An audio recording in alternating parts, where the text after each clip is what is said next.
Radhe Radhe guys, welcome back to my channel Radhe Krishna Barsa Jaiswal. तो आप सभी कैसे हो? कान्हा जी की कृपा से आप सभी ठीक होंगे। हर हर महादेव, हर हर महादेव, हर हर महादेव। तो गाइस, आज मैं आप लोगों को दिखा रही हूँ कि हमारे यहाँ सत्यनारायण भगवान की पूजा किस तरह से हुई थी। उस दिन कान्हा जी का जन्मदिन था, तो उसी में रुद्राभिषेक के साथ साथ कान्हा जी का भी पूजा हुआ था, सत्यनारायण भगवान का। तो वो मैं आप लोगों को दिखा रही हूँ। आप लोग देखिए, आप लोगों को वीडियो देखकर बहुत अच्छा लगेगा। और अगर वीडियो अच्छी लगे तो लाइक, शेयर एंड सब्सक्राइब। तो देखिएगा, इस ये कान्हा जी का पूजा हो रहा है।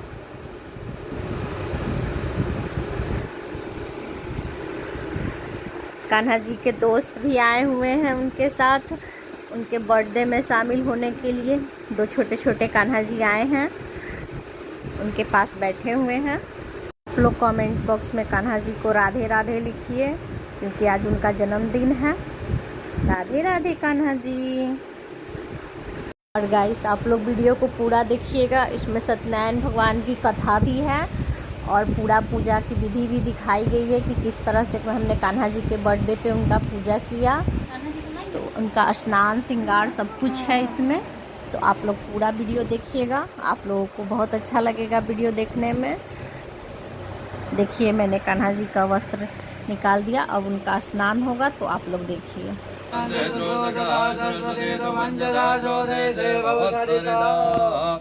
पंचामृत स्नानम समर्पयामि। अब शुद्ध जल से लोटा से स्नान करा करके वस्त्र ओम शुद्धबाल सर्वशुद्धबाल मणिबाल सास्मिनाः वेदः रुद्राय पदपदे कर्णाय रुद्र नवो रूपाः पार्जन्याः। हो गया ज्यादा। हरे परमात्मने प्रणतक्लेशनाशाय श्री कृष्णाय वयं नमः।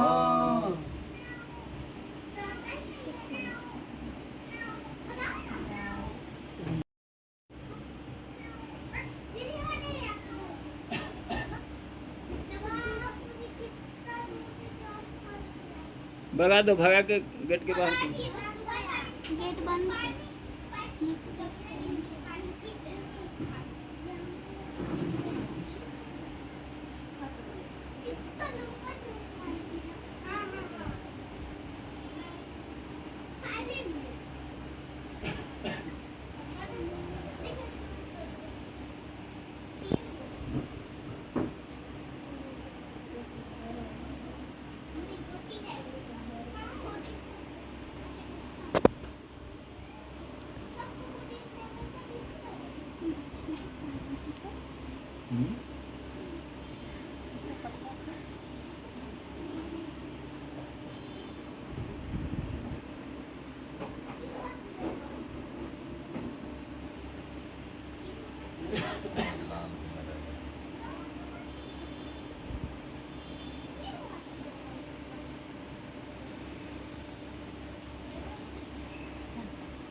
तुलसी पत्रम समर्पयामि। ओम भूर्भुवस्सुः कृष्णाय वासुदेवाय हरे परमात्मने प्रणतक्लेशनाशाय श्रीकृष्णाय वयं नमः।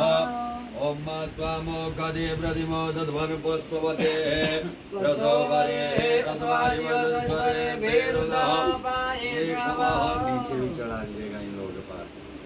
ओम भूर्भुवस्सुः पुष्पं समर्पयामि समीपत्रम्। ओम मार्गण्डो देवी रविषय आपो भवन्तु वेदये संयोरविष्टबन्धु नः। शमी का पत्ता चढ़ा दीजिए। ओम भूर्भुवस्सुः जतो जता समी हसे ततो अभयं गुरु सन्ना गुरुभ्यो भयं नः वसुभ्यः शान्तिर्भवतु।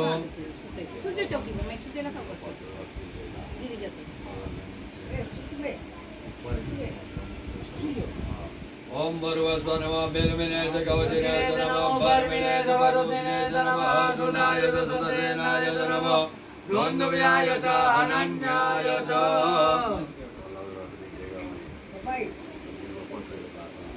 ओम कांडात कांडात परो अन्ते पर्गा पर्गस्वरे हेवानो दुर्वे प्रथमो सत्रेण सतेन च महिरिव भोगये प्रजेति बाहुञ्जाय हेदं परिवारमाना सगलो विश्वर्वयुनानि विश्वान् पुमान् पुमान् लुकं परिवारविश्वतः ओम भूर्भुवस्वः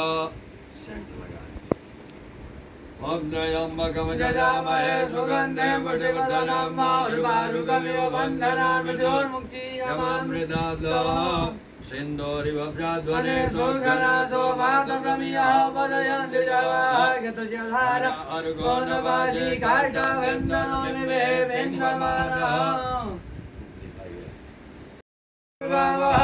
देवानामधिपनितमयोदलितमं भवितमं जुटतमं देवहोत्तमं दिया के पास आप चल छोड़िए ओम चंद्रमा मनसो जात चक्षुः सूर्यो अजायत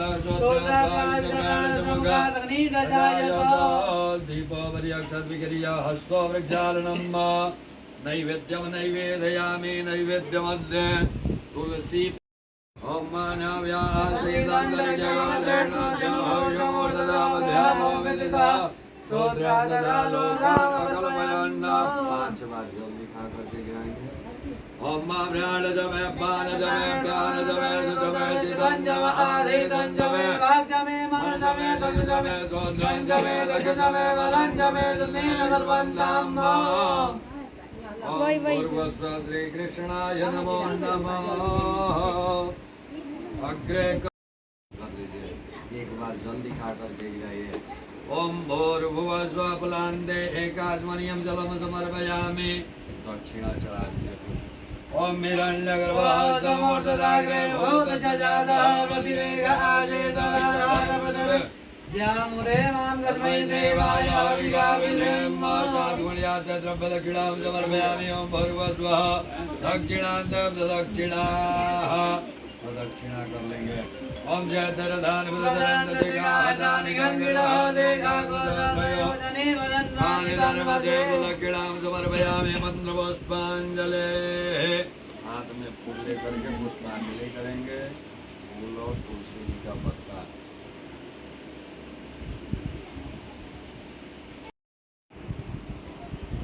ओम भूर्भुवस्वः श्री कृष्णाय नमो नमः त्वामोखदे प्रतिमा तद्वनुवत्सवते वसोमरे अस्वारि वसुज्वरे विरुद्धः पारिष्णवः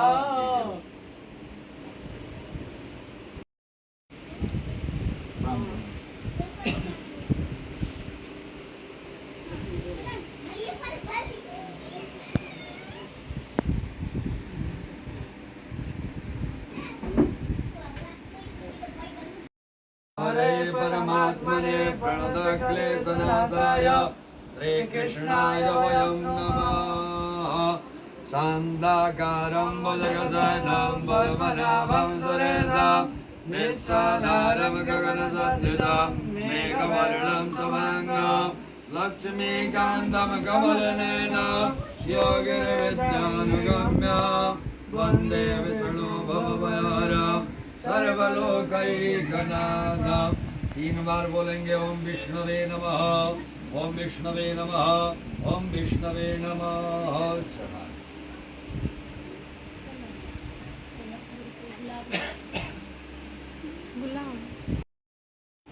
दाहिने हाथ में जल ले लीजिए अपना हाथ लगाइएगा नीचे बोलिएगा ओम अनेन पूजनेन यथा ज्ञानेन यथो उपलब्ध सामग्री श्री कृष्ण देवता पूजनम प्रियंताम नमः कृष्ण भगवान की जय शालिग्राम भगवान की जय ठाकुर जी महाराज की जय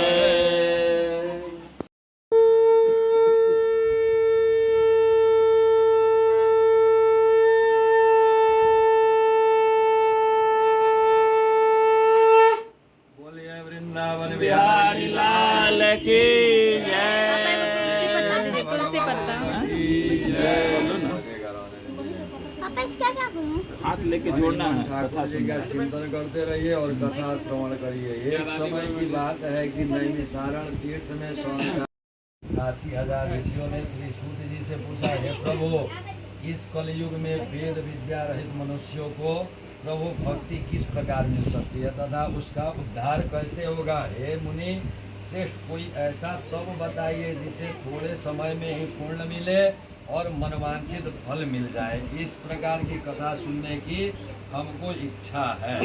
सर्वशास्त्रों में ज्ञाता श्री सूत जी बोले, हे वैष्णव में पूज्य, आप सभी ने प्राणियों के हित की बात पूछी है, इसलिए मैं एक ऐसा सर्वश्रेष्ठ व्रत को बताऊंगा जिसे नारद जी लक्ष्मीपति जी से पूछा था और लक्ष्मीपति जी ने मुनि श्रेष्ठ नारद जी से कहा था। आप सब इसे ध्यान से सुनिए।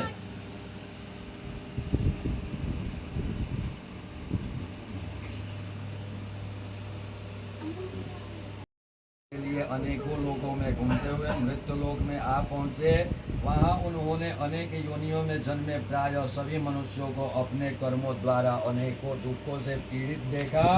उनका दुख देख नारद जी सोचने लगे कि कैसा यत्न किया जाए जिसके करने निश्चित रूप से मानव को दुख का अंत हो जाए। इसी विचार पर मनन करते हुए वह विष्णु लोक में गए। वहाँ वह देवों के इस नारायण की स्तुति करने लगे, जिनके हाथ में शंख चक्र गदा और पद्म थे, गले में वरमाला पहने हुए थे। स्तुति करते समय नारद जी बोले, हे भगवान, आप अत्यंत शक्ति से आपके अत्यंत शक्ति से प्रसन्न हैं।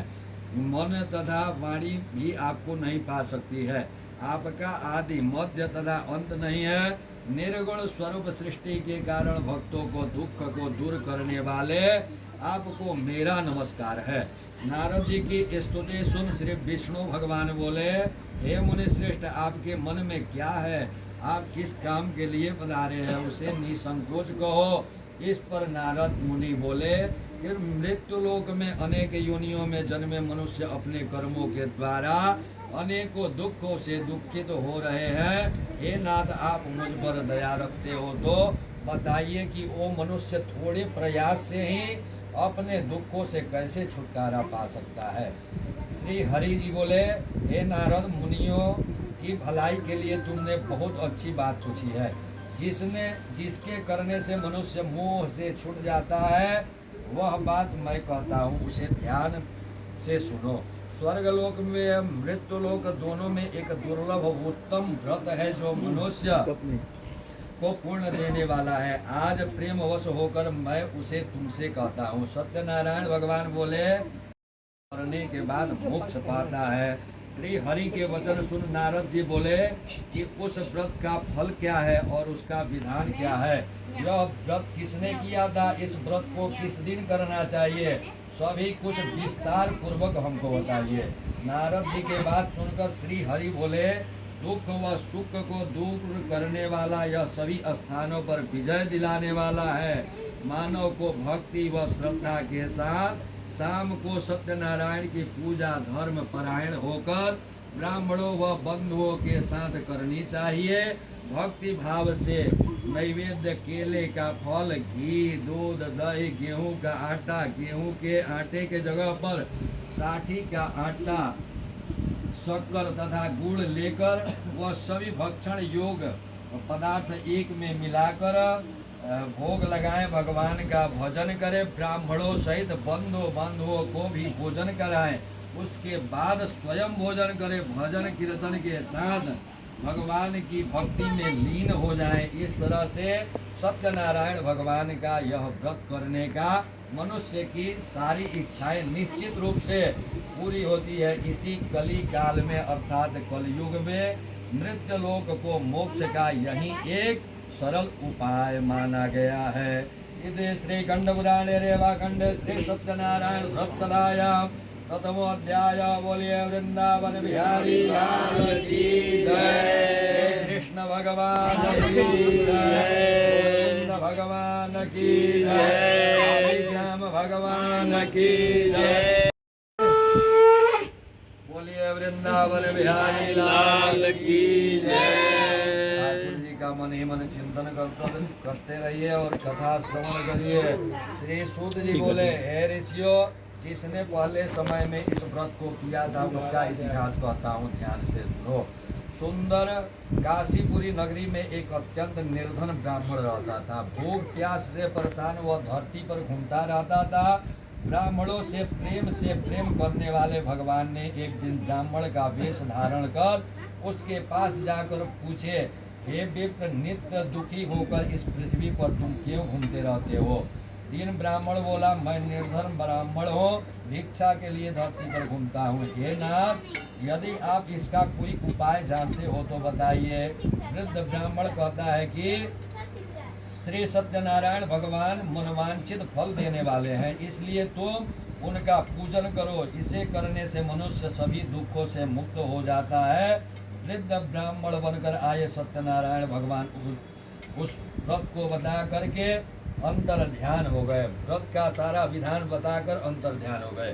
ब्राह्मण मन ही मन सोचने लगा कि जिस व्रत को वृद्ध ब्राह्मण करने को कह गया है मैं उसे जरूर करूंगा। यह निश्चय करने के बाद उसे रात में नींद नहीं आई। वह सवेरे उठकर सत्यनारायण भगवान के व्रत का निश्चय कर भिक्षा के लिए चल दिया। उस दिन निर्धन ब्राह्मण को भिक्षा में बहुत सा धन मिला, जिससे उसने बंधुओं बांधवों के साथ मिलकर श्री सत्यनारायण भगवान का व्रत संपन्न किया। भगवान सत्यनारायण का व्रत संपन्न करने के बाद वह निर्धन ब्राह्मण सभी दुखों से छूट गया और अनेक प्रकार की संपत्तियों से युक्त हो गया। उसी समय से यह ब्राह्मण हर महीने इस व्रत को करने लगा। इस तरह से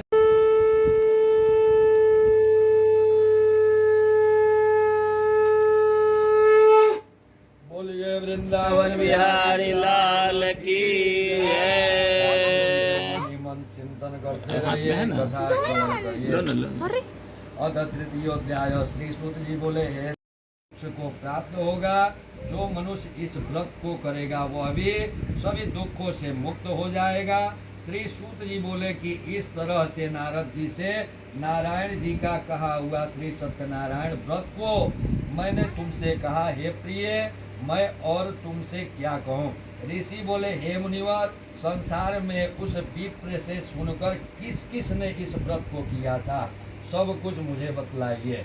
श्री सूत जी बोले, हे मुनियों, जिसने इस व्रत को किया है वह सब सुनो। एक समय में वहीं विप्रधन ऐश्वर्य के अनुसार अपने बंधु बांधवों के साथ इस व्रत को करने को तैयार हुआ। उसी समय एक लकड़ी बेचने वाला बूढ़ा आदमी आया और लकड़ियां बाहर रखकर अंदर ब्राह्मण के घर में गया। वह प्यास से दुखी वह लकड़हारा उनको व्रत करते देखा। विप्र को नमस्कार कर पूछने लगा कि आप यह क्या कर रहे हैं तथा इसके करने से क्या फल मिलेगा, कृपा कर मुझे बताइए। ब्राह्मण ने कहा कि सब मनोकामनाओं को पूरा करने वाला यह सत्यनारायण भगवान का व्रत है। इसकी कृपा से ही मेरे घर में धन धान्य की आदि वृद्धि हुई है। विप्र से सत्यनारायण व्रत के बारे में जानकर लकड़हारा बहुत प्रसन्न हुआ। शरणामृत लेकर वह प्रसाद खाने के बाद वह अपने घर गया। लकड़हारे ने अपने मन में संकल्प किया कि आज लकड़ी बेचने से जो धन मिलेगा उसी से सत्यनारायण भगवान का उत्तम व्रत करूंगा। मन में इस विचार को ले बूढ़ा आदमी सर पर लकड़ियां रख उस नगर में बेचने गया जहाँ धनी लोग ज्यादा रहते थे। उस नगर में उसे अपनी लकड़िये के दाम से दुगुना दाम मिला। बूढ़ा प्रसन्नता के साथ आकर केले, शक्कर, घी, दूध, दही और किया। इस व्रत के प्रभाव से वह बूढ़ा लकड़हारा धन पुत्र आदि से युक्त होकर संसार के समस्त सुख भोग अंतकाल में वैकुंठ धाम को चल दिया। इति श्री खंड पुराणे रेवाखंडे श्री सत्यनारायण व्रत कथायां द्वितीयोध्याय। बोलिए वृंदावन बिहारी लाल की जय। कृष्ण नाम का एक बुद्धिमान राजा था। वह सत्यवक्ता व जितेंद्रिय था। प्रतिदिन देव स्थान पर जाता और निर्धनों को धन देकर उसे कष्ट दूर करता था। उसकी पत्नी कमल के समान मुख वाली तथा सती थी भद्रशिला नदी के तट पर। उन दोनों ने श्री सत्यनारायण भगवान का व्रत किया। उसी समय साधु नाम का एक वैश्य आया। उसके पास व्यापार करने के लिए बहुत सा धन भी था। राजा को व्रत करते देख वह विनम्र से पूछने लगा कि हे राजन, भक्ति भाव से पूर्ण होकर आप यह क्या कर रहे हैं? मैं सुनने की इच्छा रखता हूँ, आप मुझे बताएं। राजा बोला, हे साधु, अपने बंधु बांधवों के साथ पुत्रादि की प्राप्ति के लिए एक महान शक्तिमान सत्यनारायण भगवान का व्रत व पूजन कर रहा हूँ। राजा के वचन सुन साधु आदर से बोला, हे राजन, मुझे भी इस व्रत का सारा विधान कहिए। आपके कथा अनुसार मैं भी इस व्रत को करूँगा। मेरी भी कोई संतान नहीं है और इस व्रत को करने से निश्चित रूप से मुझे भी एक संतान की प्राप्ति होगी। राजा के व्रत का सारा विधान सुन व्यापार से निवृत्त हो वह अपने घर गया। साधु वैश्य ने अपनी पत्नी को संतान देने वाले इस व्रत का वर्णन कर सुनाया और कहा कि जब मेरी संतान होगी तब मैं इस व्रत को करूँगा। साधु ने इस तरह से वचन अपनी पत्नी लीलावती से कहे। एक दिन लीलावती पति के साथ आनंदित हो संसारिक धर्म में प्रवृत्त हो सत्यनारायण भगवान की कृपा से गर्भवती हो गई। 10वें महीने में उसने अपने गर्भ से एक कन्या का जन्म दिया। दिनों दिन वह ऐसे कन्या बढ़ने लगी जैसे कि शुक्ल पक्ष का चंद्रमा बढ़ता है। माता पिता अपने कन्या का नाम कलावती रखा। एक दिन लीलावती मीठे शब्दों में अपने पति को याद दिलाया कि आपने सत्यनारायण भगवान के जिस व्रत को करने का संकल्प किया था उसे करने का समय आ गया है। आप इस व्रत को करिए। साधु बोला, हे प्रिय, इस व्रत को मैं उसके विवाह पर करूंगा। इस प्रकार अपनी पत्नी को आश्वासन देकर वह नगर को चल दिया। कलावती पिता के घर में रह वृद्धि को प्राप्त हो गई। साधु ने एक बार नगर में अपनी कन्या को सखियों के साथ देखा तो तुरंत ही दूत को बुलाया और कहा कि मेरी कन्या के योग वर देखकर आओ। साधु की बात सुनकर दूत कंचन नगर में पहुंचा और वहां देखभाल कर लड़की के सुयोग्य वाणिज्य पुत्र को ले आया। लड़के को देख साधु ने बंधु बांधवों को बुलाकर अपनी पुत्री का विवाह कर दिया। लेकिन दुर्भाग्य की बात है कि साधु ने तब भी सत्यनारायण भगवान का व्रत नहीं किया। इस पर श्री भगवान क्रोधित हो गए और श्राप दिए कि साधु को अत्यंत दुख मिले। अपने कार्य से कुशल साधु बन्या जमाई को लेकर समुद्र के पास स्थित होकर रत्नसारपुर नगर में गया। वहां जाकर दामाद ससुर दोनों मिलकर चंद्र केतु राजा के नगर में व्यापार करने लगे। एक दिन भगवान सत्यनारायण की माया से एक चोर राजा का धन चुरा कर भग रहा था। उसने राजा के सिपाहियों को अपना पीछा करते देखा। चुराया हुआ धन वहां रख दिया जहां साधु अपने जमाई के साथ ठहरा हुआ था।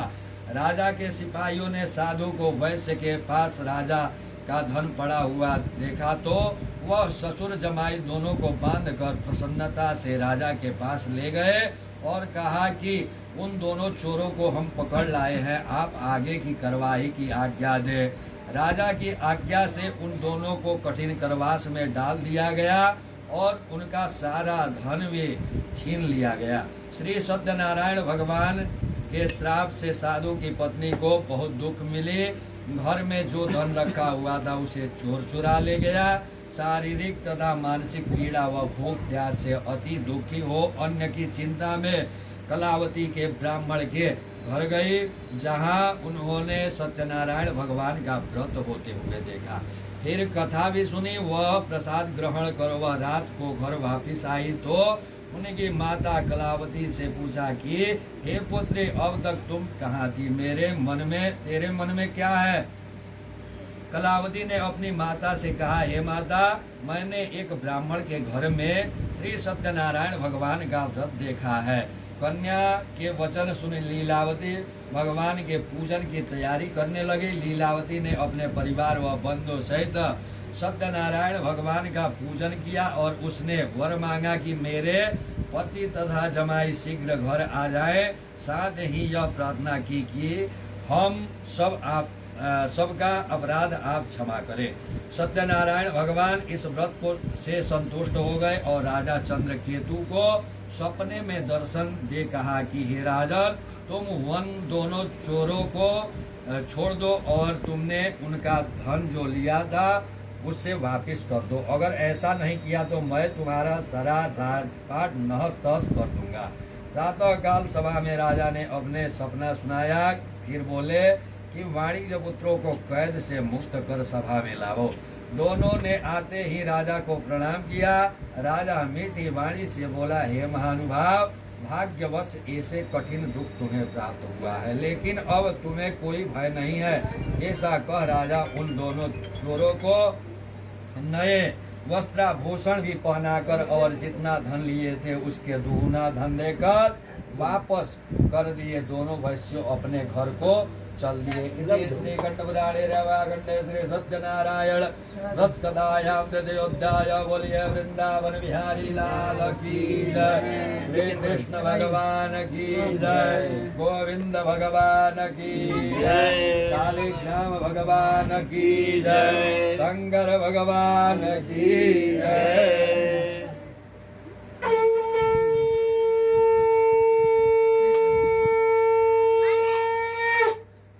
वृंदावन बिहारी लाल की जय। हाथ में तुलसी का पत्ता लेकर के ठाकुर जी का मन ही मन चिंतन करेंगे, उनके शरीर का वर्णन करेंगे और कथा श्रवण करेंगे। और चतुर्थो अध्याय। श्री सूत जी बोले, वैश्य ने मंगलाचार कर अपनी यात्रा प्रारंभ की और अपने नगर की ओर चल दिया। उसके थोड़ी दूर जाने पर एक दंडी वेशधारी सत्यनारायण ने उसे पूछा, हे साधु, तेरी नाव में क्या है? और वाणिक जब हंसता हुआ बोला, हे दंडी, क्या पूछते हो? क्या आपको धन लेने की इच्छा है? मेरी नाव में तो बेल व पत्ते हुए भरे हुए हैं। वैश्य के कठोर वचन सुन भगवान बोले, तुम्हारा वचन सत्य हो। दंडी ऐसे वचन कह वहां से दूर चल गए। कुछ दूर जाकर समुद्र के किनारे बैठ गए। दंडी के जाने के बाद साधु वैश्य ने नित्य क्रिया से पश्चात नाव को ऊंची उठते देखकर अचंभव माना और नाव में बेल पत्ते आदि देख वह मूर्छित हो जमीन पर गिर पड़ा। मूर्छा खुलने पर वह अत्यंत शोक में डूब गया। तब उसका दामाद बोला कि आप शोक न मनाइए, यह दंडी का श्राप है, इसलिए हमें उसकी शरण में जाना चाहिए, तभी हमारी मनोकामना पूरी होगी। दामाद की बात सुनकर वह दंडी के पास पहुंचा और अत्यंत भक्ति भाव नमस्कार कर बोला, मैं आपसे जो जो असत्य वचन कहे थे उसके लिए मुझे क्षमा दें। ऐसा कह करके महाशोकातुर रोने लगा। दंडी भगवान बोले, हे वाणिज्य पुत्र, मेरी आज्ञा से तुम्हें बार बार दुख प्राप्त हुआ है, तू मेरी पूजा से विमुक्त हुआ। साधु बोला, हे भगवान, आपकी माया से ब्रह्मा आदि देवता भी आपके रूप को नहीं जान सके, तब मैं अज्ञानी कैसे जान सकता हूँ? आप प्रसन्न होइए, अब मैं समर्थवान के अनुसार आपकी पूजा करूँगा। मेरी रक्षा करो और पहले के समान नौका में धन भर दो। साधु वैश्य के भक्ति पूर्वक वचन सुन भगवान प्रसन्न हो गए और उसकी इच्छा अनुसार वरदान देकर अंतर ध्यान हो गए। ससुर जमाई जब नाव पर आए तो नाव धन से भरी हुई थी। फिर वहीं अपने अन्य साथियों के साथ सत्यनारायण भगवान का पूजन कर अपने नगर को चल दिए। जब नगर के नजदीक पहुंचे तो दूत को घर पर खबर करने के लिए भेज दिया। दूत साधु की पत्नी को प्रणाम कर कहता है कि हे मालकिन, आपके दामाद सहित नगर के निकट आ गए हैं। दूत की बात सुन साधु की पत्नी लीलावती ने बड़े हर्ष के साथ सत्यनारायण भगवान का पूजन अपनी कलावती से कहा कि मैं अपने पति के दर्शन के लिए जाती हूँ, तो शीघ्र ही कार्य पूर्ण कर आ जाओ। माता के ऐसे वचन सुन कलावती जल्दी से प्रसाद छोड़कर अपने पति के पास चली गई। प्रसाद की अवज्ञा के कारण सत्यनारायण भगवान रुष्ट हो गए और नाव सहित उसके पति को पानी में डुबो दिया। कलावती अपने पति को वहां न पाकर रोती हुई जमीन पर गिर पड़ी। नौका को डूबा हुआ देख वह कन्या को रोता देखा। साधु दुखी होकर बोला कि हे प्रभु, मुझसे तथा मेरे परिवार से जो भूल हो गई है उसे क्षमा करे। इति श्री खंड पुराणे रेवाखंडे श्री सत्यनारायण सप्तायाम चतुर्थोध्याय। बोलिए वृंदावन बिहारी लाल की जय, कृष्ण भगवान की जय, गोविंद भगवान की जय, शालिग्राम भगवान की जय।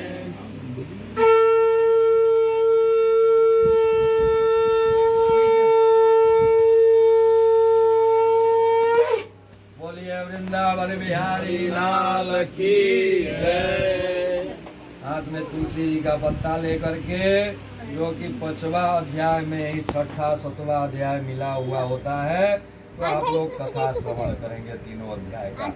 और 5वां अध्याय श्री सूत जी बोले, हे ऋषियों में और भी एक कथा सुनाता हूँ, उसे भी ध्यान पूर्वक सुनो। प्रजा पालन में लिंग तुंग ध्वज नाम का एक राजा था। उसने भी भगवान का प्रसाद त्याग कर बहुत ही नुकसान किया। एक बार वन में जाकर वन्य पशुओं को मारकर वह बर के पेड़ के नीचे आया। वहां उसने ग्वालों को भक्ति भाव से अपने बंधु सहित सत्यनारायण भगवान का पूजन करते देखा। अभिमान वश राजा ने उसे उन्हें देखकर भी पूजा स्थान में नहीं गया और ना ही उसने भगवान को नमस्कार किया। ग्वालों ने राजा को प्रसाद दिया, लेकिन उसने वह प्रसाद नहीं खाया और प्रसाद को वहीं छोड़ वह अपने नगर को चल गया। जब वह नगर के नजदीक पहुंचा तो वहां सब कुछ तहस नहस हुआ पाया, तो वह शीघ्र समझ गया कि यह सब भगवान ने ही किया है। वह दोबारा ग्वालों के पास पहुंचा और विधि पूर्वक पूजा करके प्रसाद खाया, तो सत्यनारायण भगवान की कृपा से सब कुछ पहले जैसे हो गया। दीर्घ काल तक सुख भोगने के बाद मरणांतर उसे स्वर्ग लोक की प्राप्ति हुई। जो मनुष्य परम दुर्लभ इस व्रत को करेगा तो भगवान सत्यनारायण की अनुकंपा से उसे धन धान की प्राप्ति होगी, निर्धन धनी हो जाता है और भय मुक्त हो जीवन जीता है।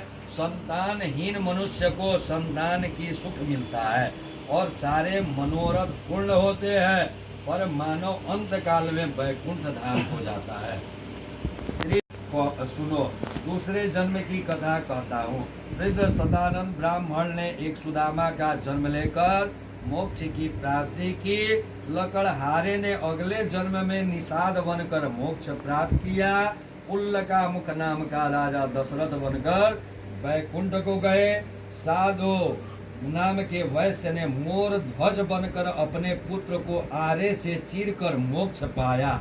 महाराजा तुंग ध्वज ने स्वयंभू होकर भगवान में भक्ति युक्त हो कर्म कर मोक्ष पाया।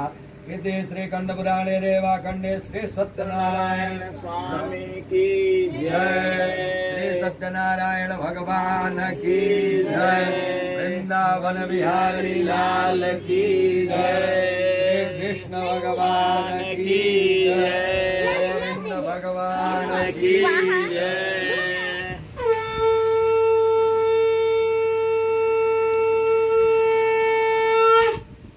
वृंदावन बिहारी लाल की जय। सभी लोग चढ़ा दीजिए भगवान को, हाथ में चल लीजिए। शालिग्राम देवता, कृष्ण देवता, गोविंद देवता, बाके बिहारी देवाना देवीना एक तंत्रेण पूजनम श्री सत्य नारायण व्रत कथा पूजनम प्रियंताम नमः। अंधेरा तुझको और बड़े क्या लागे मेरा और बड़ बुद्धिमस्तो सत्या संतु मानस्य संकल्प बुद्ध कर्म परिपूर्णमस्तु मनोरथ सिद्धिरस्तु। बोलिए वृंदावन बिहारी लाल की जय, श्री कृष्ण भगवान की जय, गोविंद भगवान की जय, शालिग्राम भगवान की जय। नमः पार्वती पतये हर हर महादेव।